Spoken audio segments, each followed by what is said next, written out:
Президент Российской Федерации Владимир Владимирович Путин.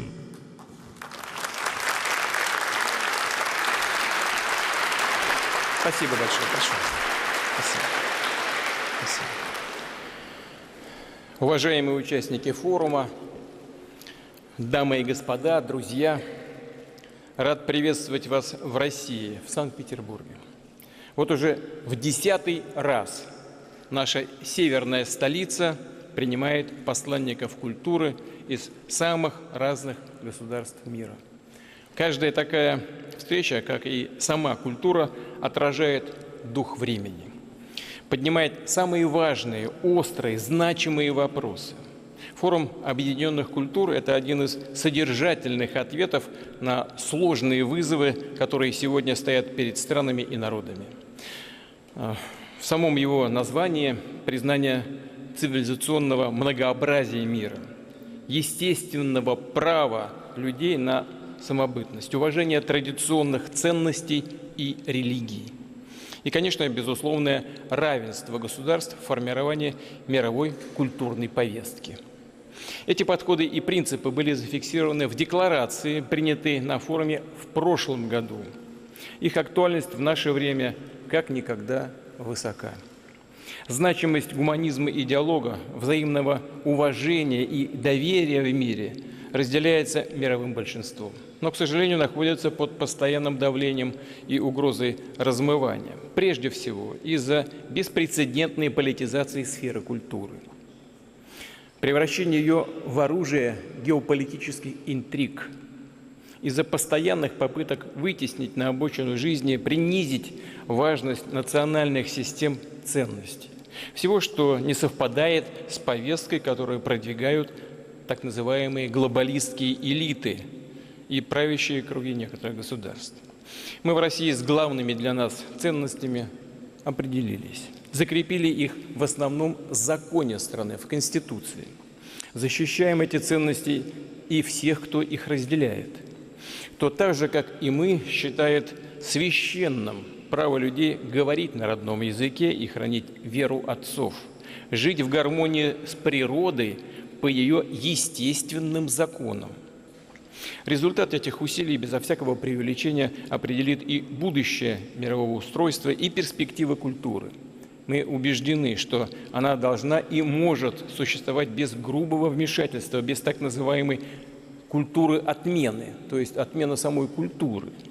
Недаром дипломатию называют искусством. Чтобы владеть им, нужны не только знания и талант. Дипломатия – это тоже культура. Культура поступков, эмоций, речи. Именно она дает понимание, что можно и чего нельзя говорить и делать, чтобы избежать непоправимых последствий. Культура всегда была для мира своего рода предохранителем. В ряде стран он, похоже, перегорел. Немало современных политиков высокого ранга утратили нравственные границы, нарушают табу, которые сохранялись даже в самые напряженные моменты холодной войны. В странах, где правят такого рода элиты, граждане постепенно принимают как должное сначала ксенофобию, а затем и крайние формы дискриминации, преследования то по национальному, то по этническому, то по религиозному признакам. Все мы знаем, как быстро в такой ситуации наступает расчеловечивание правящих режимов и каким приводят последствиям для конкретных семей, людей, причем самых разных возрастов. Мы это видим. Именно поэтому недавно был подписан указ президента России об оказании гуманитарной поддержки людям, разделяющим традиционные российские духовно-нравственные ценности. Мы не боремся против каких-то других ценностей. Мы поддерживаем свои. Вот в этом различие, между прочим, в подходах между нами и нашими оппонентами. И это решение принято в ответ на растущий поток обращений из стран, где людей, по сути, лишают свободы выбора. В основном речь идет о семьях с детьми, в отношении которых местные власти насаждают извращенные этнические установки. Немало обращений и от деятелей культуры, кстати говоря, не желающих вмещать свое творчество в прокрустово ложе квоты критериев, созидать с оглядкой на соответствие чуждым им неолиберальным стандартам. Эти стандарты активно тиражируются некоторыми СМИ, формируя так называемый мейнстрим. Если автор заинтересован, чтобы его произведение вышло на сцену или экран, было опубликовано, он обязан следовать этому мейнстриму. И если в этих произведениях или даже в частных высказываниях писателя, режиссера, актера мелькнет инакомыслие, сомнения, его ждут остракизм и отмена.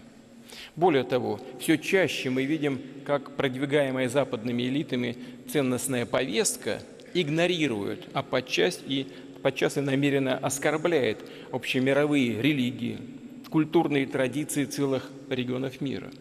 Уверен, что большинству стран и народов такие подходы, конечно, не по душе.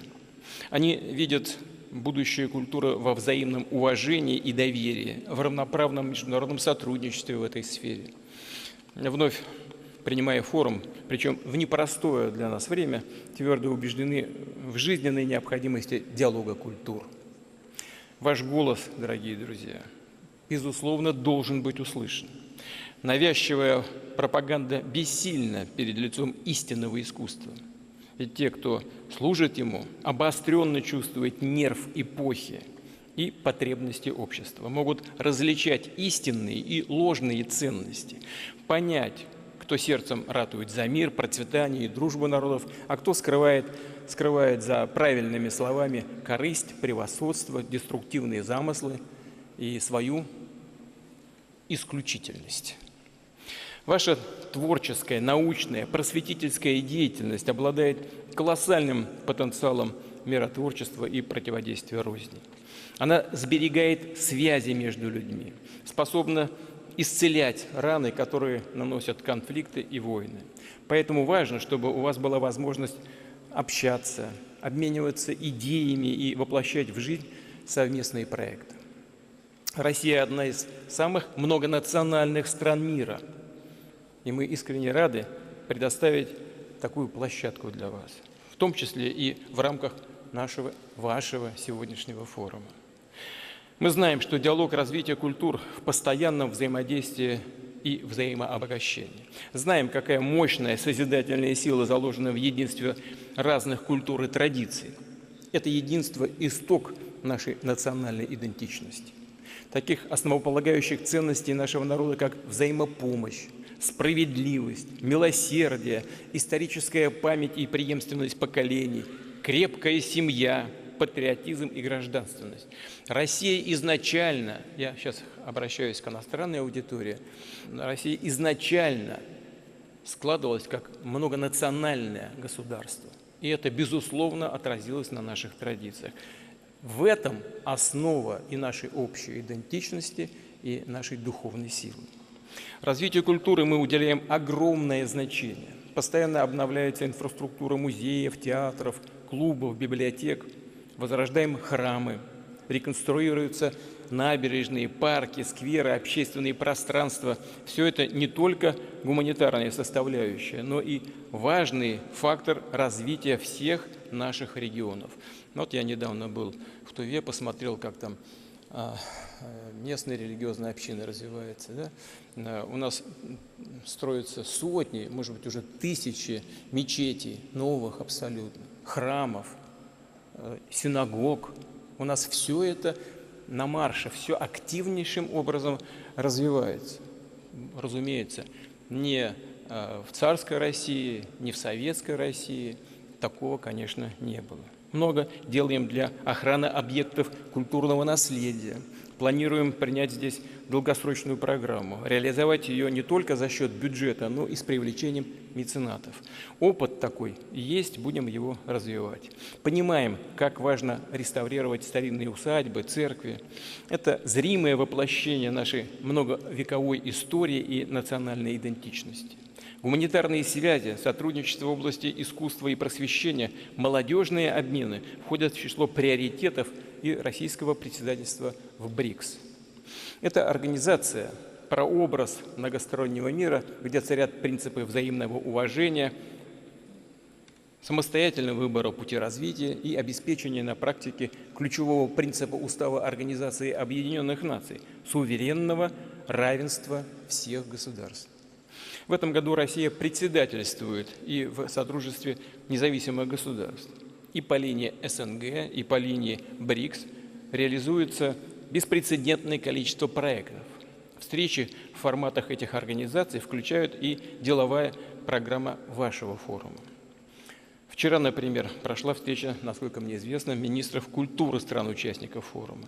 Я рад приветствовать вас в этом зале, уважаемые коллеги, дамы и господа, и поблагодарить за вклад в расширение межкультурного диалога, за то, что вы стремитесь наполнить его ярким, созидательным содержанием, яркими инициативами. Считаю, что в целом настало время формулирования новой общей международной инфраструктуры национальных культур. В современном мире успеха добивается то общество, в котором люди прежде всего мотивированы, вдохновлены культурой, и где они могут опираться на прочную основу своих ценностей, своей истории и своих традиций. Уважаемые друзья, коллеги, в прошлом году мы так активно и достаточно подробно останавливались на многих вопросах, которые представляют интерес для всех собравшихся. Я надеюсь, вы отнесетесь с пониманием. К сожалению, сейчас я не смогу этого сделать, но уверен, что все, что было в рамках форума на площадках, которые были организованы участниками, прошло в высшей степени интересно, с пользой. И мы всегда рады видеть вас в России. Не только на этом форуме, но и на большом количестве мероприятий, которые Россия организует по целому ряду направлений, связанных с нашей культурой и с культурой мировой, частью которой, безусловно, является и культура нашей страны. Благодарю вас за внимание, желаю вам всего самого доброго. Спасибо большое.